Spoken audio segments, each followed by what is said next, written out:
That's generally how some of these jokes start. I don't go into a room, take out a pencil and go, "Oh, Amazon. Oh, they deliver." And then that's not how it happens. It's kind of happening through life experience. I mean, who's packing these boxes? You ever get, because no one even knows what they're ordering anymore. Stuff just comes.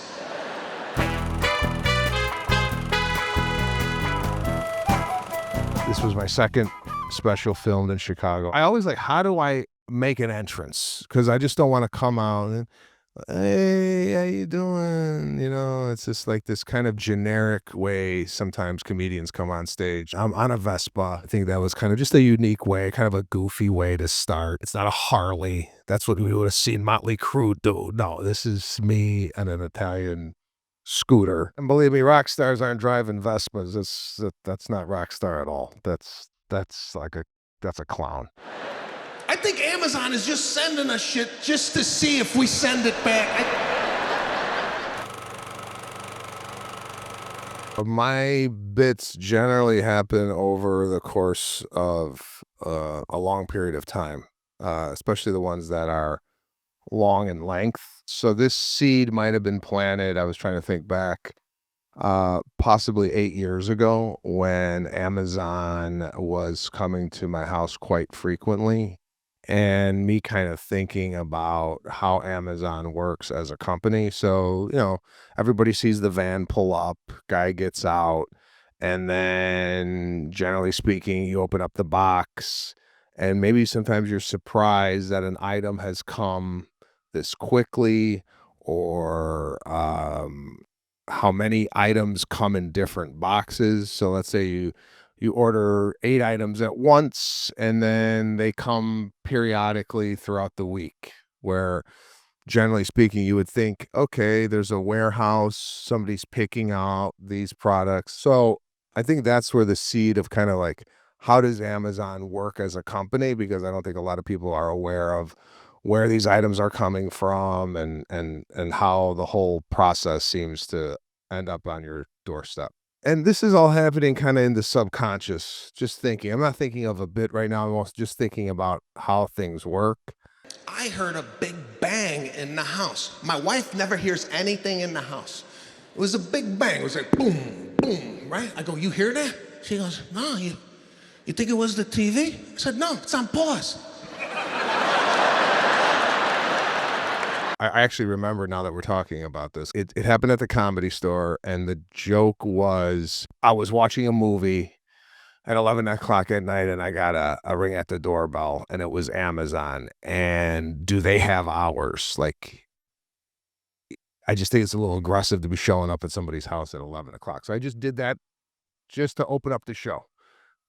And I forgot about it. And then maybe a month later, I record all my sets, and maybe I then listen to back to that and like, oh, okay, that's a cool idea. Let me see if I could maybe develop that more. And as time goes on and as life happens, different things start to come into your ecosystem in regards to Amazon. Sometimes a beautiful Amazon truck pulls up, says Amazon on this side.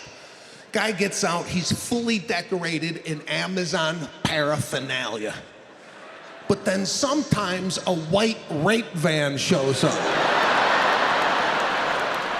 It's generally a guy who's, of course, in the joke, I make him look like he's disheveled or has maybe some mental issues or what have you. Guy gets out with a yellow traffic vest.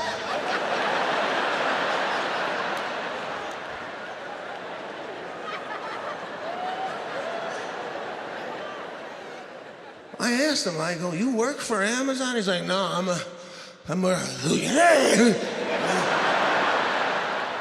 As time goes on, you just start to develop the joke in more of a specific way. So in this particular joke, my wife and I are watching a movie, and I hear a loud noise outside. Now that didn't happen. I just thought of, how do we get into Amazon, and do they have hours, and it's aggressive. Oh, okay, maybe it's me and my wife watching a movie, and then Amazon comes to the door during that.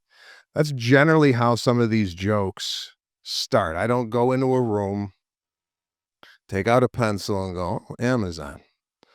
oh, they deliver. And then that's not how it happens. It's kind of happening through life experience. So it's not like you have to remember that in a way. You lived it, so you're just recalling the experience. It would be difficult to remember, and I do have difficulty remembering, for example, lines in a movie or a TV show where I have to like memorize the line. That I have a problem with. But living an experience and then regurgitating it on stage in a humorous way with a point of view is, I don't want to say easy, but it's very natural for me to do. And I record all my sets.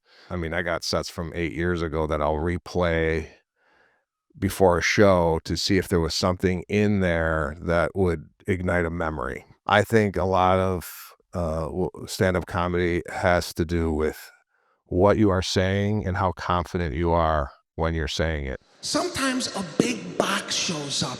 You open it up, one dental floss with airbags. Who packed it? Audience reaction definitely is a gauge of how well your jokes are doing. I never do a joke oh, that's just for me. You're not laughing, but I think that's funny. I'm there to make people laugh, and if they ain't laughing, I ain't doing my job. That's kind of the way I think about it. If you do the joke the way the joke is supposed to be said, and you do it 3 different times in 3 different locations on tour in a different city, you'll just know intuitively if this joke is something that should be kept or let go. I got an aquarium the other day. I'm like, all right, somebody must have ordered an aquarium. I brought it in. I set it up. I set it up in the basement. We had bought a fish tank. We actually bought, because we have kids, we actually bought it. We went and populated it with fish. I just thought a fish tank would be something so random that you would get. Yet, did my wife order this? Sometimes there's a miscommunication in what's coming to the house, because I generally don't tell my wife I ordered eucalyptus spray for the steam shower so I could spray. So if that comes, she would just assume, oh, my husband probably ordered this. And I think it goes vice versa. So when the fish tank supposedly came, I just thought my wife ordered it for our kids, so I set it up, and then the rest of that joke is, not true. I just kind of like exaggerated the truth. My wife comes home. She's like, why is there an aquarium in the basement? I go, you didn't order that?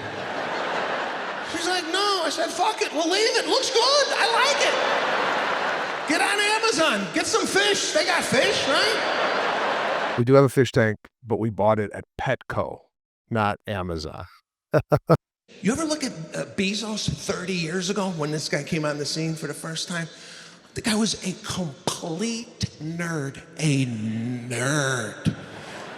I think I started calling him Bezos, which was funnier. And I don't know what did I refer to him in the special, Bezos or Bezos. Actually, I remember saying, this Bezos is amazing. And some of the people didn't even know who I was talking about. I saw a video of him. He was taking people around the office. He was laughing, at this weird laugh he had.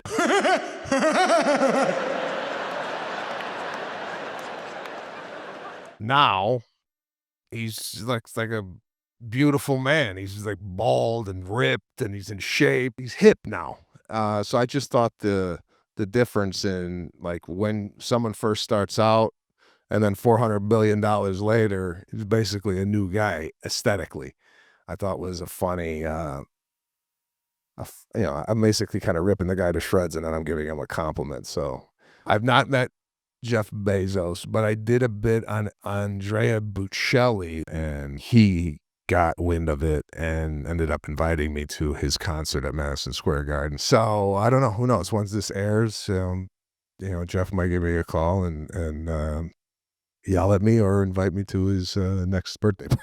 I don't know. Ripped to shreds. Tan designer clothes on his super yacht in the Mediterranean, and the boxes keep coming. What is this guy doing?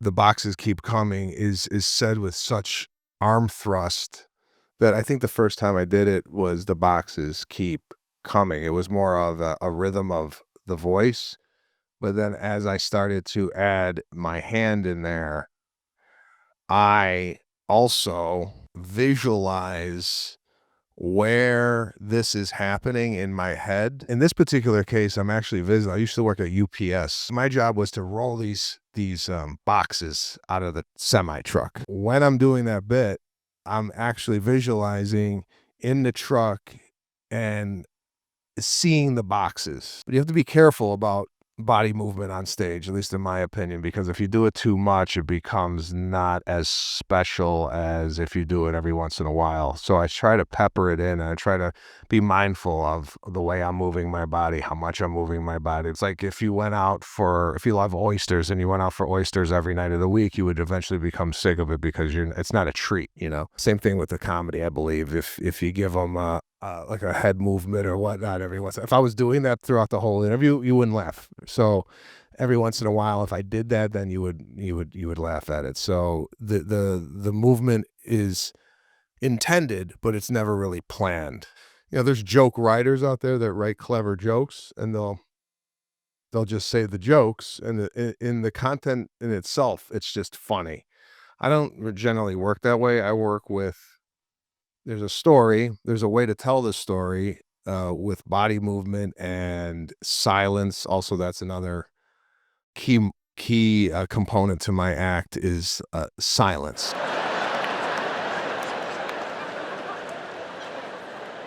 Just letting the audience think a little bit, letting them rest. Sometimes there's a lot of, humor in just silence. Timing. These are all things I learned kind of growing up watching comedians as a young kid, particularly Johnny Carson, the way he would just make a facial expression and you would kind of know what he was thinking without even saying anything. He's eating pasta off the Amalfi Coast, and I'm getting aquariums. It's like no one's talking about the world surrounding delivery. I haven't even gotten to like the food delivery thing yet, but it's like food delivery comes to your house and the food smells like 3 different things that were in the car. It's like, should all these smells be incorporated with your pizza? I mean, like, shouldn't there be a standard for delivery drivers? Like, I don't wanna have a slice of pepperoni pizza and smell socks that were in the back seat. No, I mean, no one's talking about this. No, everybody's just, "Okay, yeah, we're eating," but, like, where is this coming from? I go to, like, Erewhon, right? And there is, like, a cabal of Uber Eats drivers, 9 guys smoking around tables, waiting for someone to order wonton soup.